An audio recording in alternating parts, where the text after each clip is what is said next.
Salut à tous. Nous sommes début août, c'est la période où le potager est le plus généreux, coloré et développé. Alors j'en profite pour faire un petit tour. On commence par la serre, où il y pousse les traditionnelles cultures d'été, les tomates, concombres, aubergines et mes piments. Avec l'actualité de ce printemps particulier, j'ai planté mes plants en léger retard, c'est-à-dire mi-mai. Sous la serre, j'aurais pu largement gagner un mois en les plantant mi-avril. Dès la plantation, la météo du mois de juin étant particulièrement humide chez moi, j'ai eu une pression limace qui était très forte. J'ai dû remplacer les plants de concombres et de piments plusieurs fois. Heureusement, je prévois toujours 3 à 4 fois plus de plants que ce dont j'ai réellement besoin.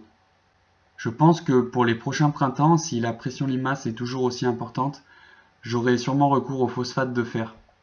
Je ne suis pas contre faire plus de plants en pépinière pour contrer la pression limace.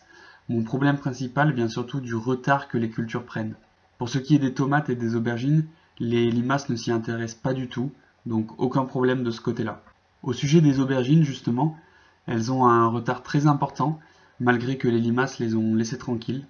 J'ai pourtant réalisé mes semis il y a plus de 6 mois de ça, en février dernier. Je pense qu'elles ont simplement manqué cruellement de lumière.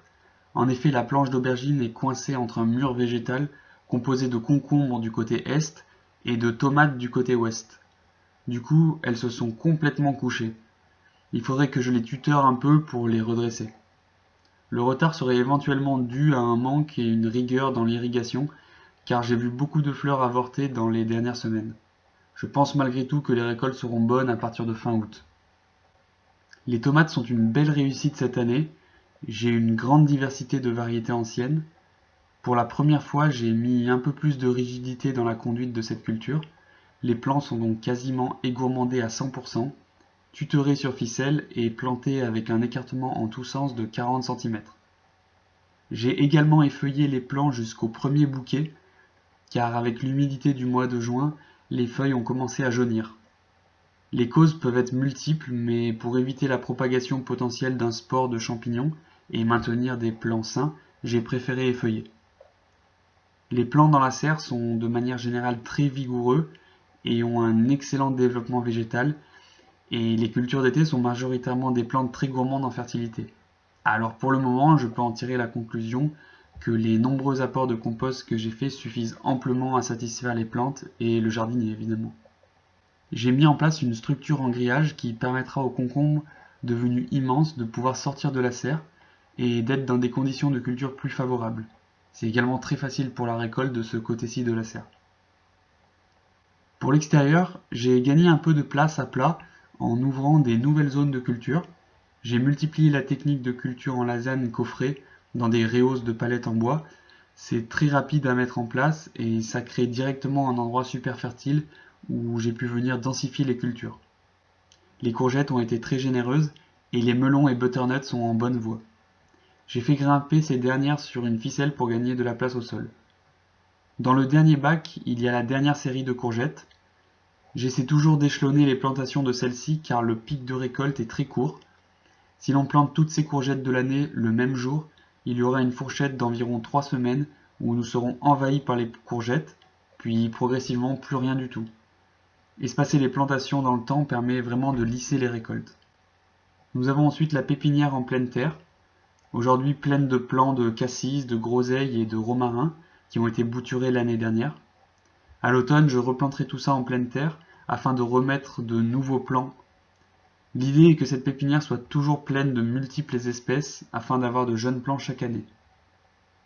Sur la première planche de culture, nous retrouvons quelques plants de tomates, mais surtout mes plants dits porte-graines de blettes. Cette espèce est bisannuelle, c'est-à-dire qu'elle fleurit uniquement l'année précédant le semis. Cette plante date donc de l'année dernière. Aujourd'hui, les graines sont prêtes à être récoltées. Toute l'énergie de la plante est montée dans les graines. Juste à côté se trouve cet incroyable bosquet de framboises remontantes qui, 2 fois par an, nous donne des récoltes super généreuses. Mais c'est un échange gagnant-gagnant car il est particulièrement bien entretenu. Je le fertilise, le taille et l'arrose régulièrement.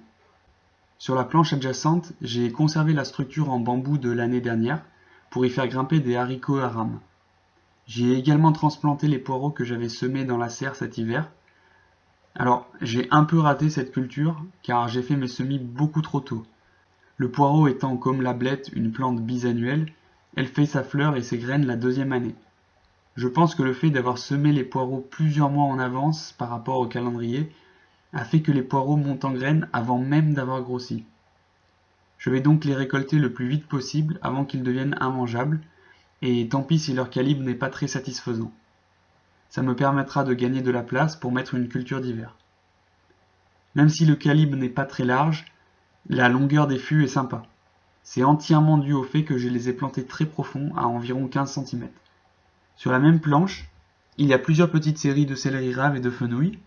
J'ai volontairement laissé cette arroche qui a poussé de manière spontanée. Sa taille est vraiment impressionnante, environ plus de 3 mètres de haut je dirais. Ça donne quelques renseignements sur la fertilité de cette planche. Puis nous avons encore quelques cultures et séries de poireaux, céleri rave, associés à des fleurs comme les zinnias et la bourrache.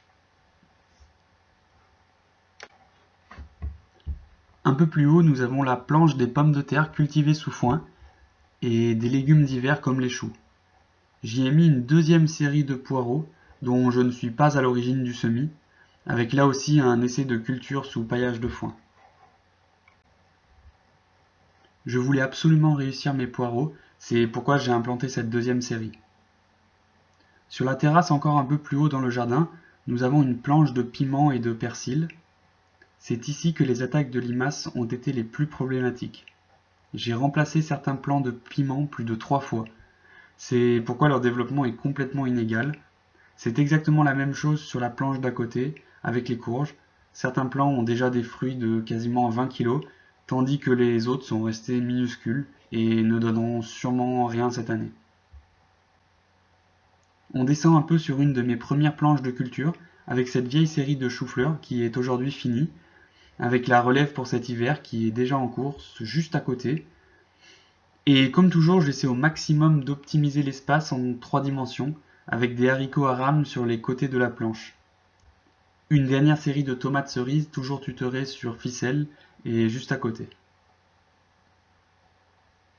Dans mon vieux bac de culture qui est sûrement arrivé à sa dernière année, tellement les planches sont pourries, j'ai planté la série de blettes pour cet hiver. Comme un peu partout au jardin cette année, leur développement est complètement hétérogène, encore une fois dû aux limaces. Le bac est surmonté par de gigantesques framboisiers. J'ai ici eu peut-être la main un peu lourde sur la fertilité. Enfin, nous voilà sur la dernière petite zone que j'ai ouverte cette année. J'ai fait mourir la prairie en bâchant durant tout le printemps, puis j'ai fait uniquement un travail très superficiel du sol, une bonne couche de compost et j'ai implanté les cultures, rien d'autre. Il y a une ligne de topinambour, 2 lignes de tomates que j'ai fait grimper entre les mailles d'un grillage. C'est une technique de tutorage que je voulais expérimenter depuis longtemps. Je la trouve plutôt simple à mettre en place et économe en temps.